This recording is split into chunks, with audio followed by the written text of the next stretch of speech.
after 54 days of Facebook Live, and I did a quick talking point list, which is unlike me. This is, well, to be honest, a little bit. Today doesn't feel very good.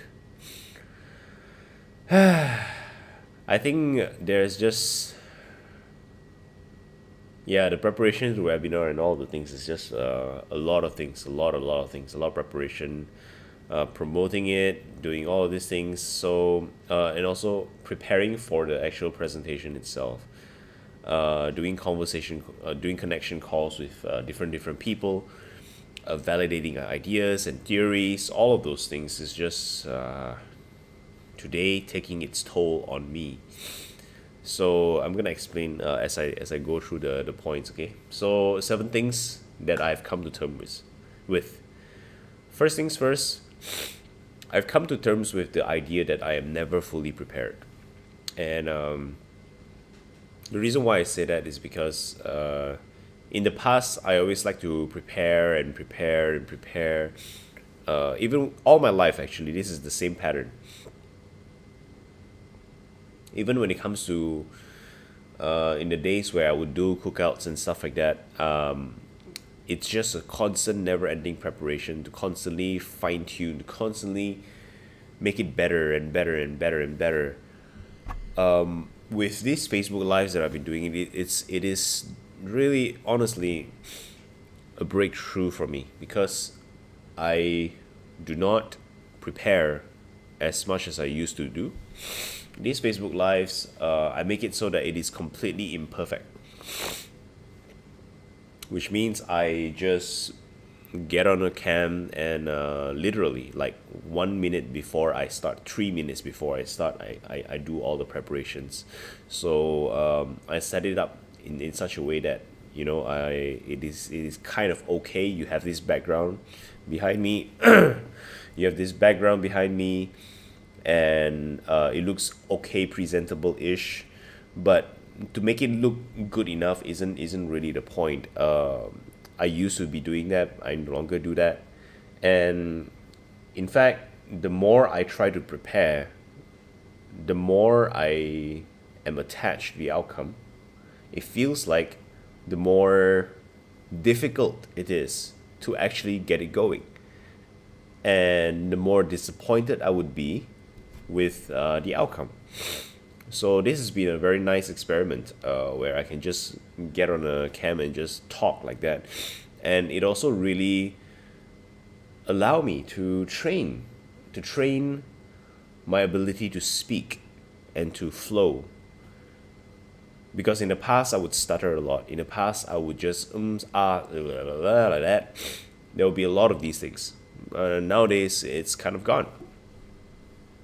I've learned to take pauses. I have learned to stop, think, recollect before moving on. So that's number one. Number two, things do go wrong. What do I mean by that? When I say things do go wrong, what I mean is sometimes, sometimes I go out, have a drink. Sometimes I drink at home. Alcohol, yes, with friends or whatnot.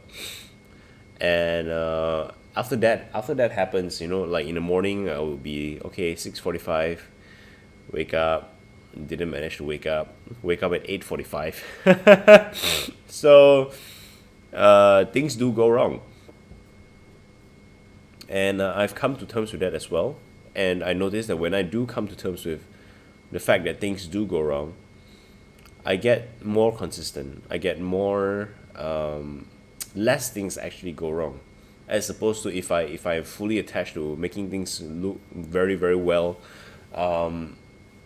running perfectly. If I'm attached to that level of outcome, the tendency of me skipping a session is actually much higher.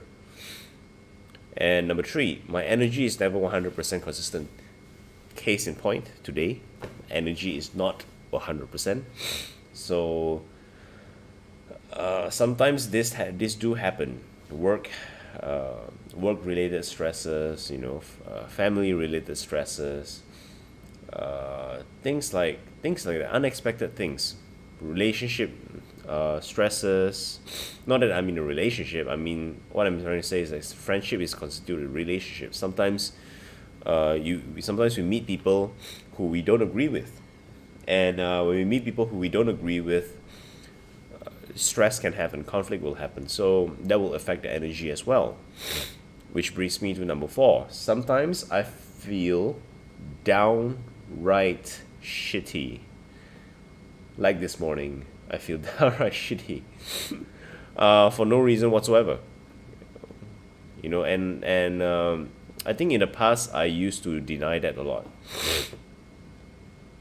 I think in the past I used to deny that. I used to hide behind, or I use substance to deal with it. Substance like food, substance like coffee, alcohol, to numb out the unpleasant feeling.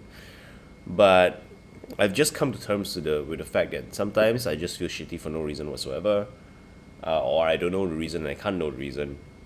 So there's no point to just do anything about it. And allowing myself to come to terms with the fact that I do feel shitty sometimes. It's not only an exercise in vulnerability, but it's an exercise in truthfulness, and it is an exercise that allows me to, ironically, be even more consistent. Because I will just acknowledge that I feel shitty, and I don't have to put on any facade. I don't have to fake anything in front of you guys. I can just say I feel shitty. Yes, I feel shitty. And then you guys can know that I feel shitty, and I don't have to pretend that everything is okay. And that actually is very relieving. It doesn't drain energy at all. So that's nice. I've come to the acceptance that I can't expect results from doing this. And I'm doing this for myself. I'm not doing this for anybody else except myself. So this is my sadhana. This is my spiritual practice, to be on Facebook, to be on camera, to be vulnerable, to just share things live. And sometimes results do happen. Sometimes I get like many likes on my Facebook for my streams.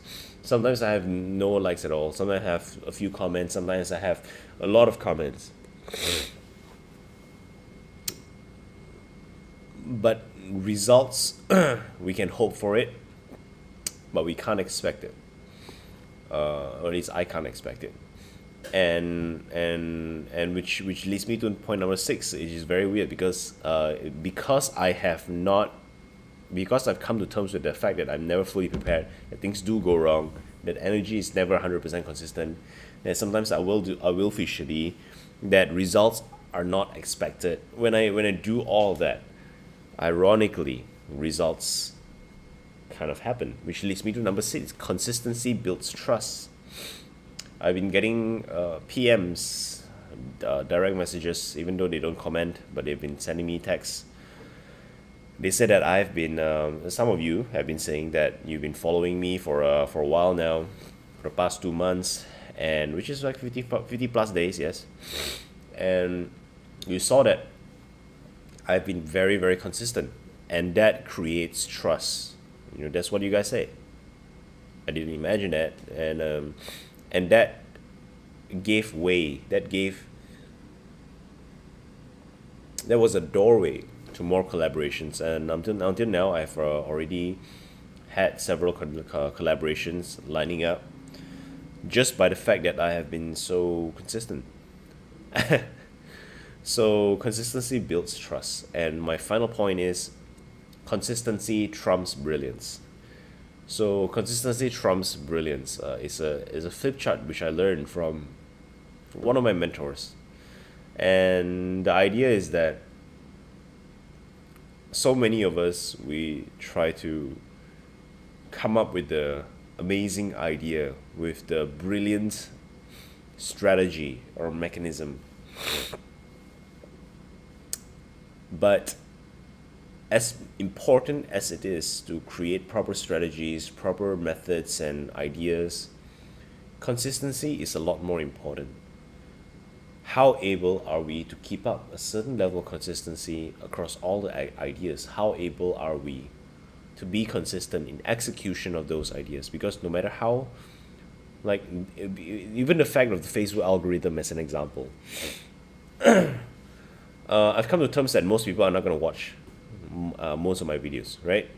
Like when you guys will watch like one, two, unless, because it's pretty simple, because there's just information overload. There's just so many information online these days. So how am I gonna expect people to watch these videos, watch every single one of my videos? And sometimes I get texts that say, Felix, I'm sorry, I didn't watch all of the videos. Relax, guys. This is not a class. You don't have to watch all of my videos. But eventually, when you do this kind of stuff, bits and pieces here, you know, the social media platform shows to people here, shows to people there, and they will go to your Facebook profile and they'll look, wow, this guy, he's been active. This guy is trustworthy. You know, any form of transaction requires that a person know you, like you, and trust you. The biggest barrier is trust. So this thing where we create consistency, if you want to be doing business, if you want to be doing any form of thing in this world that requires you to interact with humans, consistency is extremely profoundly important. So these are all the stuff that I've come to terms with, and I've learned so much in the process, and I hope that you guys can find something, or rather, identify something that gives a lot of results in your life, and be consistent with that too. So if you want help with that, come to my webinar this coming Tuesday, 24th November, 8 p.m. to 10 p.m. I guarantee you that if you struggle with consistency, if you struggle with procrastination, this webinar will change your life. You don't even have to buy the upsell. It will change everything for you. I confirm it. The reason why is because I've been showing this to so many different people on a one-to-one basis, and they all got mind blown. So hope to see you there. I'm gonna come back tonight, 6:45 p.m. as consistent as usual, and I shall see you then. Stay safe, stay healthy, stay true.